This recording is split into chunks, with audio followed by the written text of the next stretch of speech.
They can't all be a heartbreak. What's up, everybody? Rivera here, the absolute best LGBTQ comedian in the world. Okay, so I just got through having dinner with the pretty boy that I was seeing. I pretty much always call him the pretty boy on Instagram. And I don't see any point in saying his name online just to protect his privacy. I don't think he cares either way, though. But yeah, Happy New Year, by the way. I'll start off by saying that. Last night I got really drunk, so that's kind of the mess that's happening here. And you guys are used to seeing me pretty chill, so it's not like it really matters or makes a difference, you know.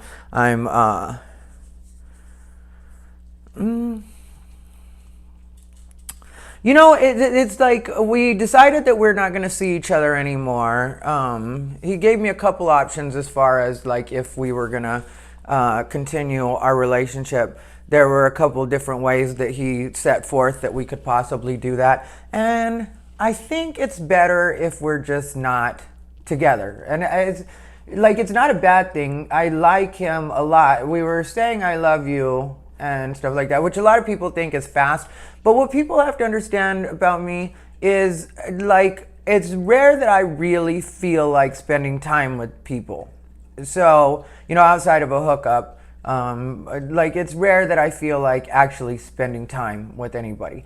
And so when I move into something with somebody, then I usually go in, like, with my whole heart. You know, I'll be as nice to them as I possibly can. I'll cater to them quite a bit. I'll also let them know what my way is or what I prefer in a relationship. But I feel like at this point in my life, if I'm going to spend time with anybody, then I might as well just let them see the real me. And I will be honest with people I date about everything, like, you know, what my financial situation is, where I'm at in my career once I tell them about my career. And like we talked about stand-up, I didn't tell him until we had known each other for like a week, and then, you know, he was out here and we've only known each other for like 15 days. Today was day 15. But I feel good with the way everything progressed. Like, some people think that I rush into things, but it's like, for me, it's like, well, let's hurry up and test this out and see if it's either going to work or not work, so I can know whether or not I should invest time, money, effort into the situation, or if I should just, you know, like, cut my losses and, you know, accept it for what it is. And that's kind of where we ended up. And like I said, I'm not upset about it. It's like, you know, yeah, it's going to be a little bit different because what you have to understand is for the last 15 days, we spent a lot of time on the phone. At one point we had like, I know, 1 3-hour conversation. And it was good. Like, we were just talking, getting to know each other. It wasn't like, you know, we were arguing at that time. We've also had some long arguments.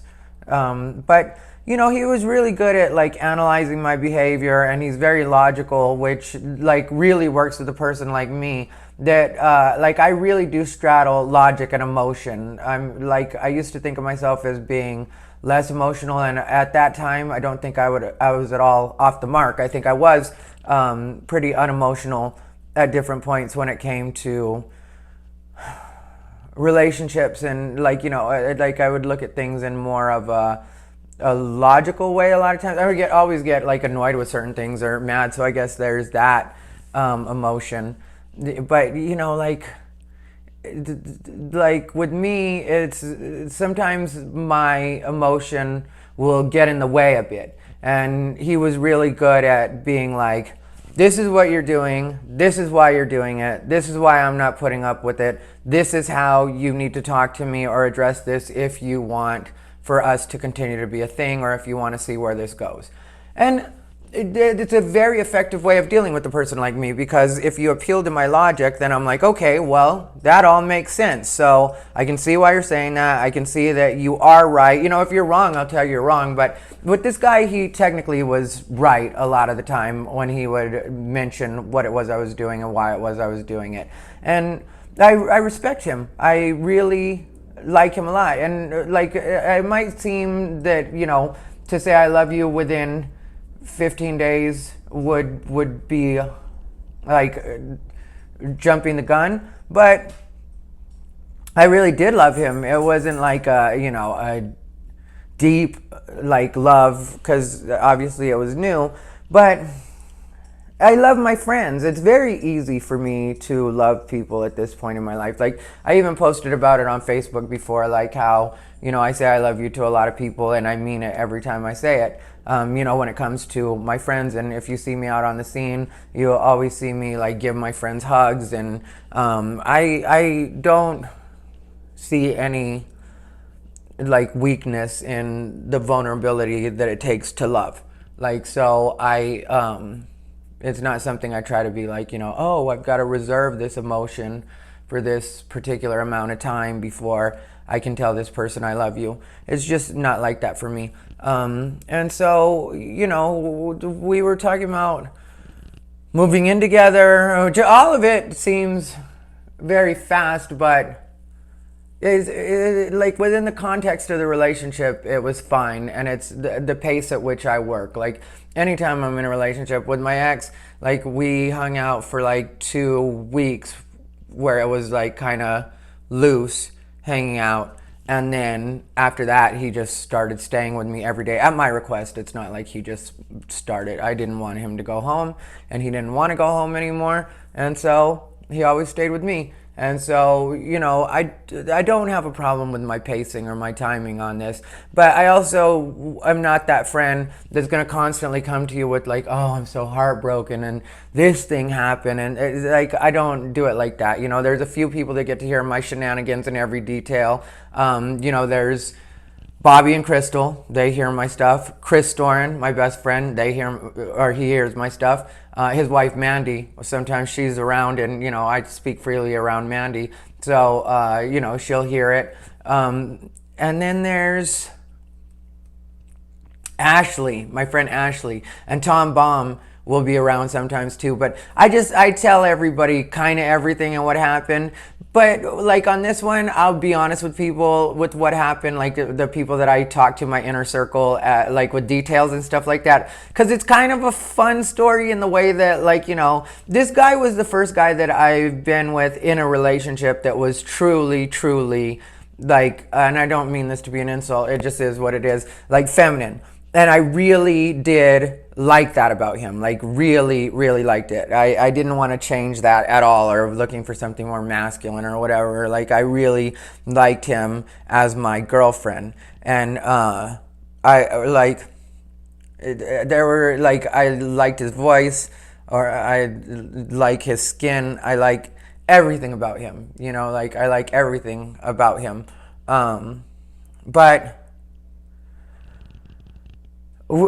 I don't think either of us is really ready to be in a full relationship. Like, I think we thought we were, because like sex was good, to be honest, and like we would have fun chatting and getting to know each other. But it's just one of those things where I personally, if I take my responsibility for my part, I want to be able to provide somebody with, like, whatever they want. Like, if they want to go on vacation, then we should be able to go on vacation. If they want, to go shopping, then I would like to take them shopping.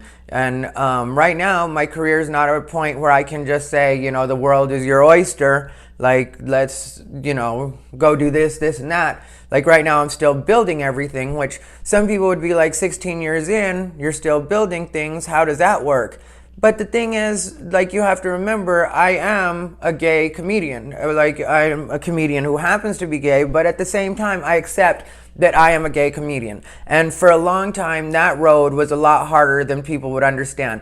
Then there's the fact that I don't appeal to LGBT specific crowds. So that makes things take longer, because people can't just be like, okay, we're going to put them on these cruises. We're going to have them do this gay pride event. And, it doesn't work like that for me, because sometimes my opinions are opposite of what the gay, hive would think that I should say.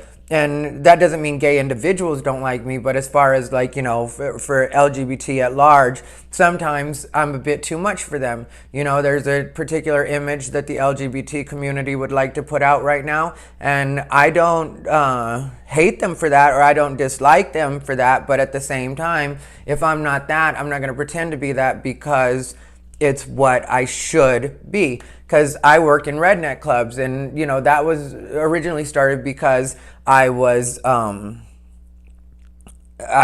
wanted to work as much as possible, and there weren't a lot of gay shows when I was starting out. 16 years ago, there weren't a lot of gay shows. There weren't a lot of opportunities if you were gonna just be gay specific. So I've learned to grow, and I've learned to educate, like in like more rural circumstances.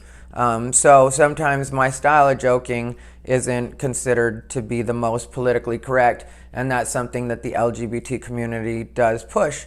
But like, as people's minds open, as things change, like not only politically but societally, then I get further along, and I get more and more opportunities all the time. But it's like I'm still building everything. And so eventually what I would like to do when I finally meet like the actual person that I'm supposed to be with, which isn't anything against anybody that I've been with so far. It's just like, if you try on a pair of shoes and they're really nice shoes but they don't fit, it doesn't mean you don't like the shoes or you're talking badly about the shoes. It's just they don't fit. And that's kind of what these relationships have been like, lately. My ex, the one that broke stuff and that kind of thing, like, even him, I don't have hard feelings towards, because it is what it is. It was what it was. We tried it. I ended up in a better position because I'm in Las Vegas, which is a place that I love being. And, like this guy, I got to learn and grow by talking to him and learn more about myself and me in relationships and what I need. So there's career. That's one thing that I need to get further along in before I can bring a partner, drop them in and be like, okay, now this is the life we live. This is the way you help me. This is what we do. Because otherwise, then the person feels like they're working with you, and it does take a sacrifice from your partner if you're a stand-up and you're still working on your career, because they have to understand all the stuff you have to do to build your career, being out late nights, not being around, not always being able to be there for holidays, birthdays, like all of that stuff. Sometimes it just isn't going to fall into place the way you need it to, and so, or the way that they would like it to. And so with me, I need to concentrate on that 100%.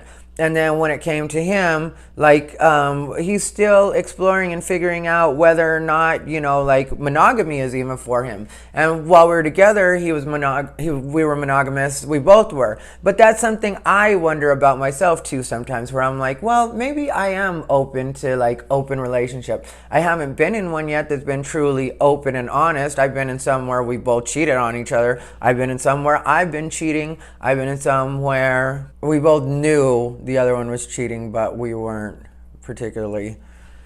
talk about it or whatever. It just was what it was. So, like I'm not like ready to be, because I don't 100% know what I want. When I've been monogamous, because with my ex, I went 1 year and 2 months and I didn't cheat on him. And then this guy, we 15 days or whatever, which isn't that long, but I was completely good and faithful, and but I don't know if that's really that important to me. So I just let things naturally happen the way they happen. That's all I can do. And he left yesterday. It was New Year's Eve. And we had been arguing the night before. We went to a Christina Aguilera concert, which was cool, but it's not really my thing. So it's not like I was having fun at that event. I just kind of was there because he wanted to be there. And that's something that I don't necessarily want to continue to do for anybody. Like when I have to go to things that I don't really, because I just don't like the vibe of concerts. I don't understand, and I know it's weird because I'm a stand-up and I expect people to watch me or whatever, or, like audiences, but I don't understand the idea of like watching a person sing and feeling like, I want to reach out and touch them or whatever. I don't want to touch Christina Aguilera. I don't care when she comes down and puts her hand or whatever. It's like, she's a person, I'm a person. Why would I care? And that part I can say is, I'm that way when it comes to stand-up. Like, I don't expect people to adore me and want to, like, just to touch my hand. I shake everybody's hand. Like, I touch people all the time, hug them. I'm not at all, whatever, like, everybody's nice and, So, I can't feature Christina Aguilera or anybody else. I just can't be like, oh my God, I can't believe I'm in the presence of this voice. I mean, like, I appreciate it. I like her songs. There were numbers that were fun, I guess, but it's just not my thing to sit there. I like the Cirque shows. I've been to Absinthe. I've been to Opium, which aren't Cirque shows, but they're, like variety shows and fun. And so I like watching shows, but I don't think that, like a concert is really my thing. So then we had this long argument. That happened. And then the next day I had to leave for physical therapy at 10 a.m. And when I came back, this is New Year's Eve, I said, when I came back, he was gone and all of his stuff was gone. And so I called him and he didn't answer. And then I called him until he did answer, which I don't even know how many times that call took, but I just thought it was bullshit that I completely prepared my place. I got this stupid Moscato, which I don't even drink, like wine. I was drunk last night because it was New Year's, but it wasn't on wine, and I didn't come home and have some Moscato. But, I guess I'll give these away at parties or whatever. But I got all the stuff that he wanted for while he was here, and I had made plans to be with him. And so, like, I was trying to salvage that, not realizing that if a person doesn't want to be around, then it's probably better if you have your celebration without them and just, have fun by yourself, which I'm not a person who can't, enjoy my own company, or, that my friends aren't always hitting me up to do stuff. And so, and I had a show planned, that I was supposed to perform on, that I ended up doing at Raw Sushi in the Fashion Show Mall. My night turned out perfect. So I'm glad that it went the way that it went. And I'm glad that, he and I didn't spend it together, because I think we would have made each other miserable. We had been arguing the whole night before. And so when he left, even though it wasn't like my favorite thing that anybody's ever done before, it kind of was the smarter thing to do, because then we don't fight anymore, then we don't argue anymore, then we don't have to keep, and I was in trouble with him a lot, like he's very much like, a lot of my friends' wives and girlfriends, like it was. And I think that made it fun for me in a way, to a point, because I did like, it's fun kind of being in trouble. Like, I remember my dad always being in trouble, or, like men I've known have always been in trouble with their wives for doing dumb stuff, like stuff that the wife doesn't understand. And I really did like that dynamic between the two of us. So that's not something I'd complain about, but sometimes it was like, how am I in trouble for this? Like, I didn't hold you all night. I fell asleep, and then I wasn't thinking about it, and I wasn't trying to like slight you or let you know that I was mad. I wasn't mad about the argument anymore. I just fell asleep, and I wasn't thinking about it. And anytime you want me, you can just grab my arm and pull me on you like a blanket. But but I was in trouble, and so he was mad at me about that. And like stuff like that sometimes for me would get a little bit like hard for me to deal with, because I'd just be like, I don't know why I'm in trouble right now. And then there were times where he was in trouble too, and he didn't really like that, like he'd be like, well, I don't even know what you're mad about. And I would tell him, and then he'd still be like, it's, in his head, it didn't seem like a good reason for anybody to care about anything. So we just weren't connecting that way. And there's nothing wrong with that. It doesn't mean that the person's a bad person. Like, that's something that it's taken me years to really understand. Because, like, I think when you're younger, your mentality is that that person was such a bitch, or that person was such an asshole because they did this, this, and that. And it's like, no, it doesn't have to be like that. It doesn't have to be that serious. Like, when we went to eat tonight, I didn't know, like, he asked me what I wanted, to come of us eating. And I was just like, I don't really have an agenda. I'm hungry, and like, really, I wanted him to come over here and eat because I bought steak for when he was here. And now I'm gonna have to eat the steak by myself because I got 2 of them. And so I guess I'm gonna be having steak for the next 2 nights. But, I didn't have an agenda. I just wanted to hang out and spend time, since that's what the plan was and that's what he was originally out here for. He went and celebrated New Year's with one of his friends here locally, which I didn't, like, if we're all getting along perfectly, or we're getting along perfectly, that wouldn't be a problem for me either. Yeah, I would prefer to spend New Year's Eve with my partner. But, like, if they want to go do something else and I've got a show to do, I can catch up with you later, or I'm going to see you at home, or however that works out. Like, life works out the way it's supposed to work out. That's one thing that I'm really learning to accept.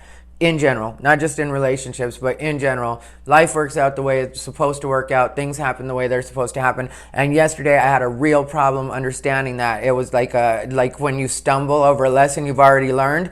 It was like that. And so, like, I was trying to force this situation and get him to come back and spend New Year's Eve with me. And then when I just surrendered to it and accepted that it was what it was, stopped calling him, stopped texting him, we didn't have any contact, then, like, I really did enjoy my night. And I didn't drunk dial him. There was nothing like that. We were I really enjoyed my night. And I got so drunk, which isn't going to be a habit. I very rarely drink. But last night was, New Year's. And I was like, I've lived in Vegas and I've never celebrated being here. And I wanted to celebrate the New Year in the city that I love, and, like, really do it the right way. Vegas is known for partying, and when I was younger and I lived here, I would party all the time. And now I don't, and sometimes it's like, yeah, you owe yourself just one night of completely letting go, do what you gotta do. And I loved it, and I left my car at the Stratosphere, so I didn't have to worry about that. It was a great night. And then I got an Uber home. I don't remember getting the Uber. I don't know if I paid for the Uber or my friends paid for the Uber. Freddie and Lizzie, shout out to Freddie and Lizzie, and Ian Burford, I think is the way you pronounce his last name. I'm terrible with last names, but they're my friends. They really took care of me. And so I don't know if they paid for the Uber or I paid for the Uber. Well, one way or another, I got home safely. And then, so I wake up and I have to go get my car, and, like, I said something really mean to him yesterday on Snapchat, which I wish I hadn't said to him, just because it was unnecessary and it wasn't really the way I felt. But I was mad in the moment, and so I said one thing that was mean, but it wasn't like, it's just a bitchy thing to say, and one day I'll tell you guys, but today's not that day. But I wanted to apologize about that. And I also wanted to see what was up, because I didn't know what was happening with us, like where we're at. And then, like I said, we were talking about being together. So, and he was just like, okay, well, if you have no agenda, then I'll go eat with you. So then we went to have dinner. We went to Texas Station, and I got my station pass. Just so I could get a discount on dinner. I'm such a cheap ass. But, there's discounts all over Vegas. You're dumb if you don't take advantage of them. That's what I'll tell you about Vegas. I love it here, but there's so many discounts. And if you're paying full price for anything in Vegas, there's a good chance you're getting jacked, because you could get some sort of savings.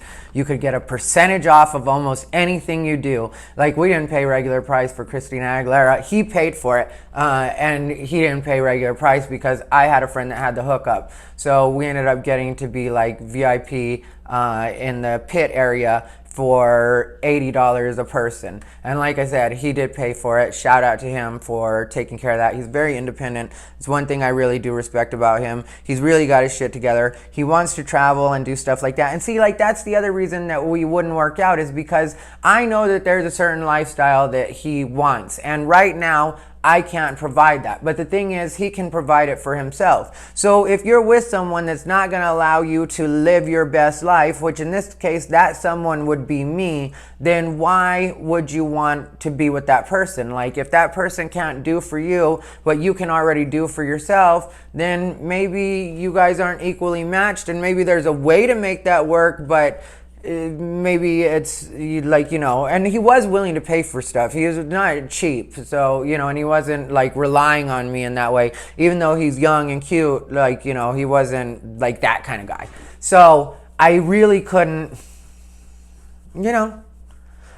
fault him for being him, and for us just not being at the right point in our lives to actually be together. And if he ever decides he wants to actually be with somebody, and he's fully wants to commit to that, he'll be great for somebody, but just for me at this point in my life, he's not great for me, and I'm not great for him. And I feel like even though it was 15 days, I grew a lot and I learned a lot. So I'm thankful to him. Thank you. Next. Thank you. Next. Just playing. But it kind of is what it is. But like, if you listen to that song, it really is a thank you next situation, because it's like, yeah, I learned lessons, but we both needed to move on, and it wasn't like he gave me the thank you next or I gave him the thank you next, like in our conversation at dinner. Actually, we had a really nice conversation over dinner.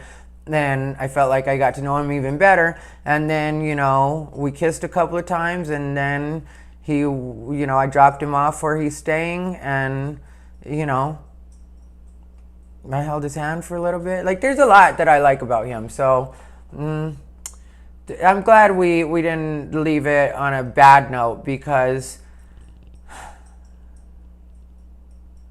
it was good. Like, it was nice growing with somebody, even if it was for a short time. And but I don't feel that it's best, because, one of the options was, like, we could stay friends, and, like, we could test out open relationship, which, because I thought of him in the monogamous context, which is something that he set up in the beginning, like, because I had asked, at the beginning if he was at all open to open relationship, and he said that he was not. He was too jealous for it, and that if you're going to be in an open relationship, you might as well be single. And I wasn't going to argue with that logic, because I can see when people say stuff like that. And for me, it's like, I'm willing to try different things, but at the same time, if, my partner would prefer that we be monogamous, then at this point in my life, when I was younger, maybe not so much, but at this point in my life, I can do monogamy. If I feel like I'm actually, moving ahead with somebody, we're getting to know each other better, we're growing, then I can do that. But it's not really a requirement for me, I don't think. Like I said, I haven't been in an open relationship, but I think I'm pretty open to it.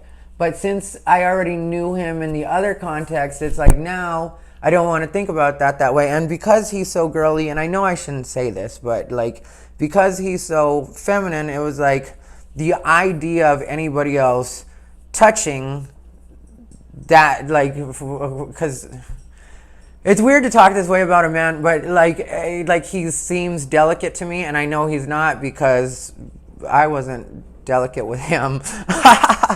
And he wasn't, like, I know that he's sturdy. But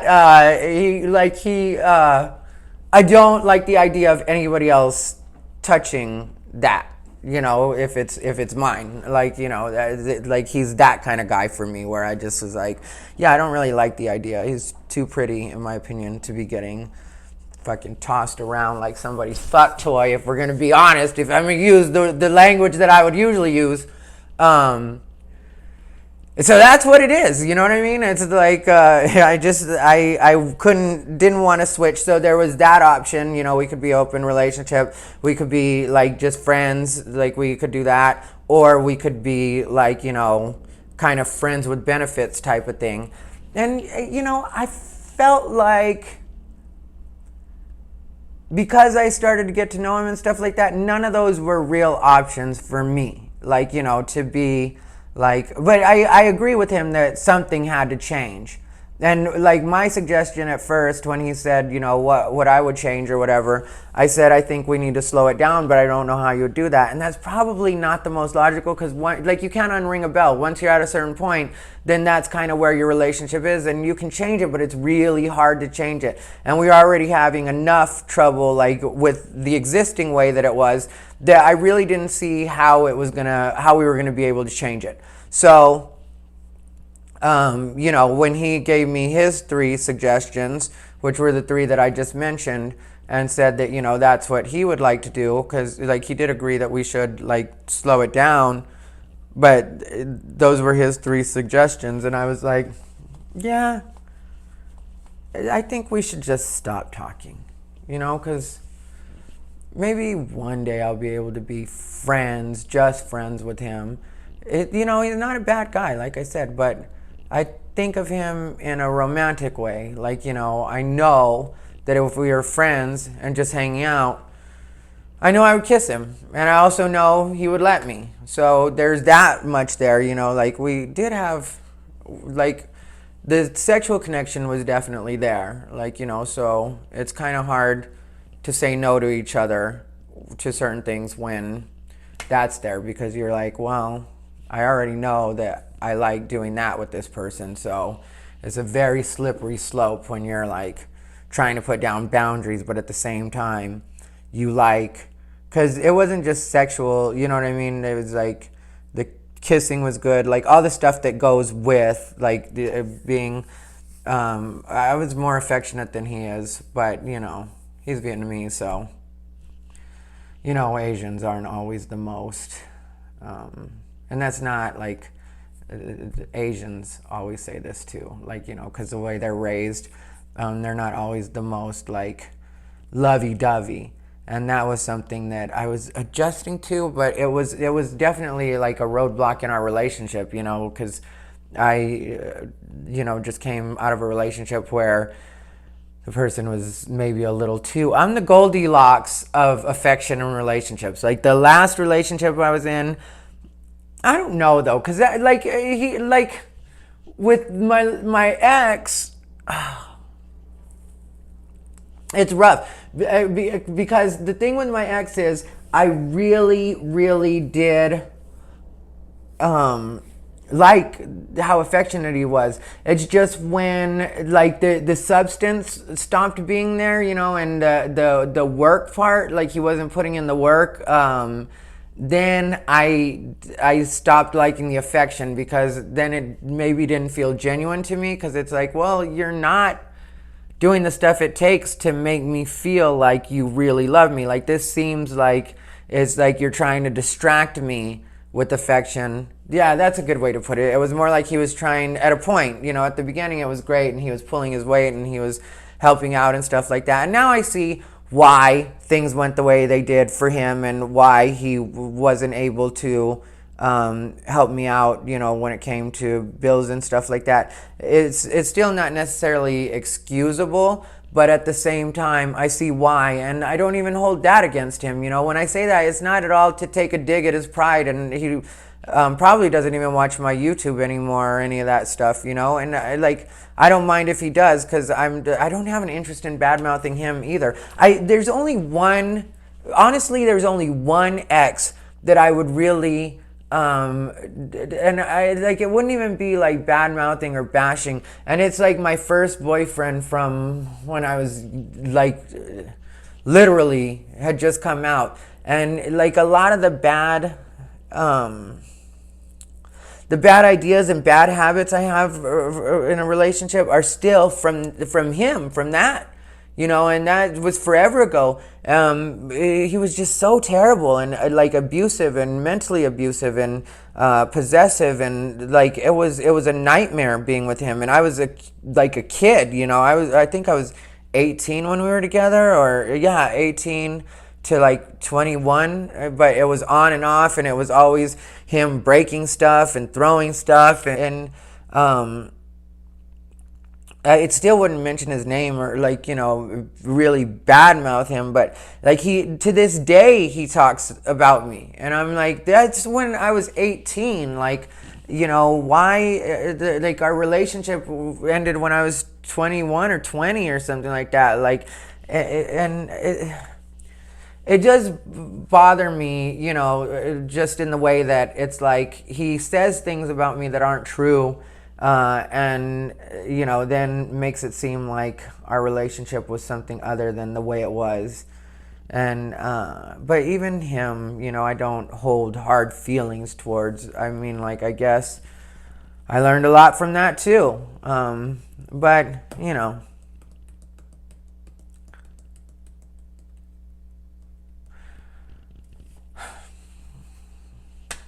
love is love, and it's fun, and boys are fun. Men are fun. I call him a boy because he's small and very boyish type look and vibe and energy. As well, girlish.